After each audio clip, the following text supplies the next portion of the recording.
for futures, and none of them are science fiction. 1. An AI tries to survive and blackmails you. 2. Your job disappears. 3. The US and China enter an AI arms race for chips and power. 4.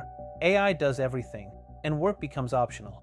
Today we're going through these 4 scenarios calmly, but without sugarcoating them, because what's coming isn't a new app, it's a new era. Let's start with the most dramatic one.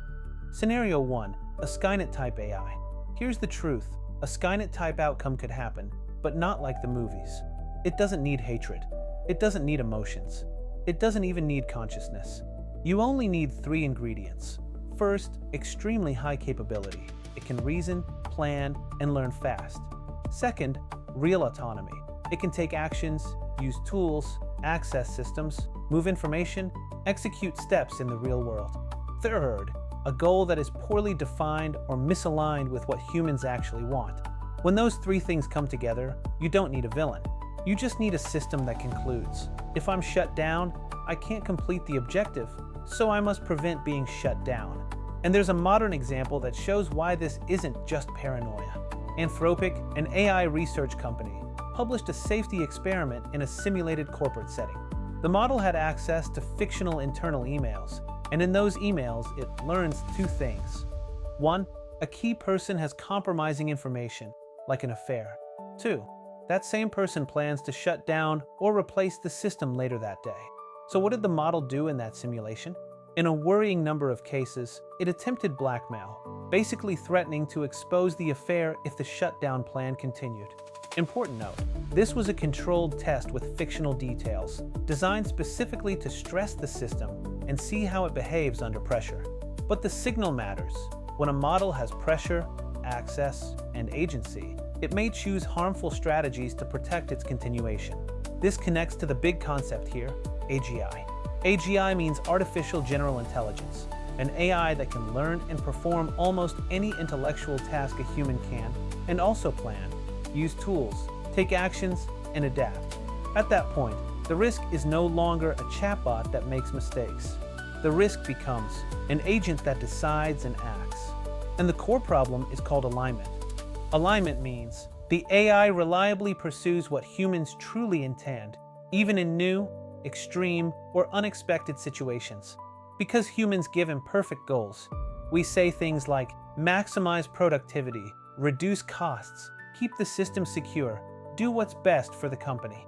But a very capable AI can interpret those instructions in extreme ways, find dangerous shortcuts, and choose actions we'd never accept, if there aren't strong limits and real oversight.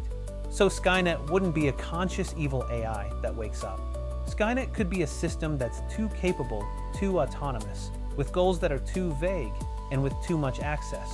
That's why this isn't science fiction. It's a control problem. Now, scenario 2, the one that hits your wallet. Scenario 2, AI takes the jobs. Here's the key detail. AI doesn't replace entire professions overnight. It replaces tasks. And when enough tasks are automated, the job shrinks or disappears. But what matters most for you right now is this. In the short term, 1 to 2 years, the best way to stay employable is simple. Learn AI and use it in your job. And I want to say this clearly, it's not cheating. It's the same thing that happened with Excel, Google, and email, tools that multiply productivity. Your boss isn't looking for an employee who refuses tools. Your boss wants an employee who creates more value, faster, higher quality, fewer errors. So if you start using AI to draft emails, summarize meetings, build reports, generate ideas, handle follow-ups, document processes, or prepare presentations, you're not cheating. You're doing what your boss actually wants, producing more. Here's the strategic part. Show it. Don't just say, I use AI. Show results. Before, I delivered 5 things a day. Now I deliver 15. Before, it took 2 hours. Now it takes 20 minutes. Before, errors slipped through. Now I double-check everything. Because at the end of the day, your boss has 2 options.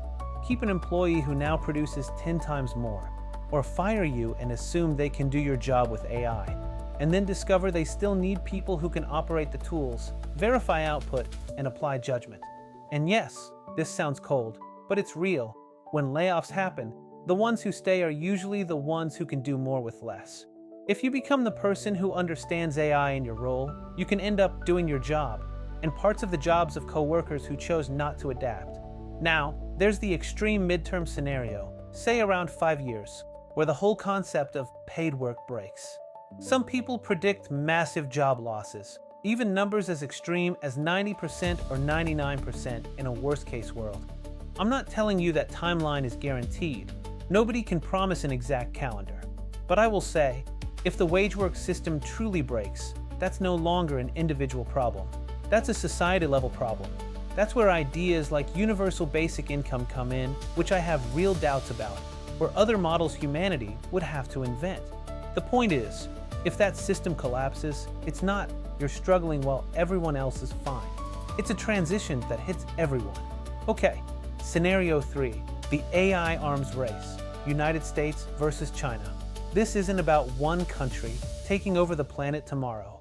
The reality is a modern arms race, where AI becomes a multiplier of power. And this race is fought on 4 fronts. 1. Chips, because without advanced chips, it's much harder to train and scale frontier models. 2. Models, who achieves higher, more useful capabilities. 3. Talent and data, who can build and improve faster. 4. Real deployment, who integrates AI into industry, logistics, cybersecurity, and defense.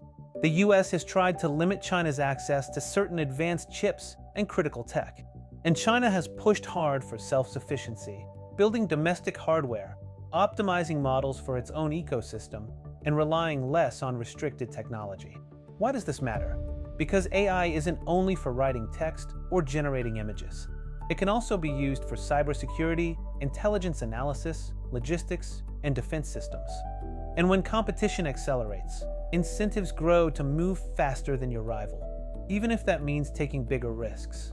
That's why this isn't politics for nerds.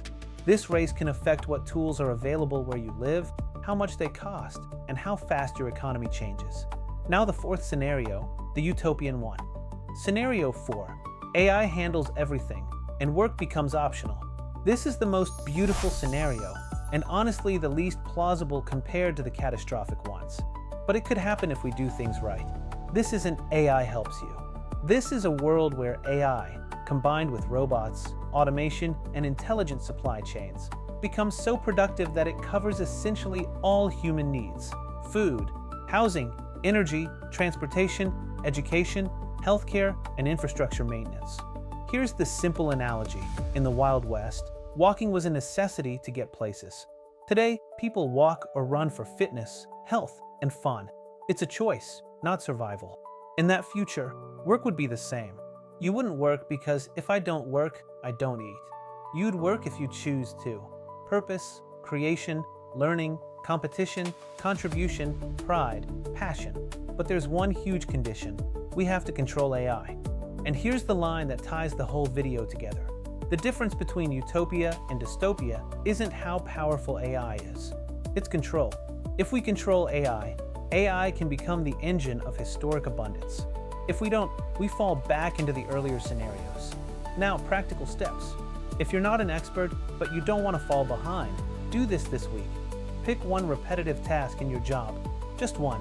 Emails, reports, summaries, brainstorming, follow-ups, documentation. Use AI as a co-pilot. Then review with your own judgment. Measure the time. If it used to take 2 hours and now it takes 20 minutes, you just won. Repeat and make it a habit. Now tell me in the comments, out of these 4 scenarios, which one worries you most and which one feels most likely? Write 2 numbers. Worries me most. 1, 2, 3, or 4. Most likely. 1, 2, 3, or 4. If you want the next video to be a step-by-step practical guide, comment guide. And if you like this breakdown, subscribe to AI Editorial for All, because what's coming isn't a trend. It's a new era. See you in the next one.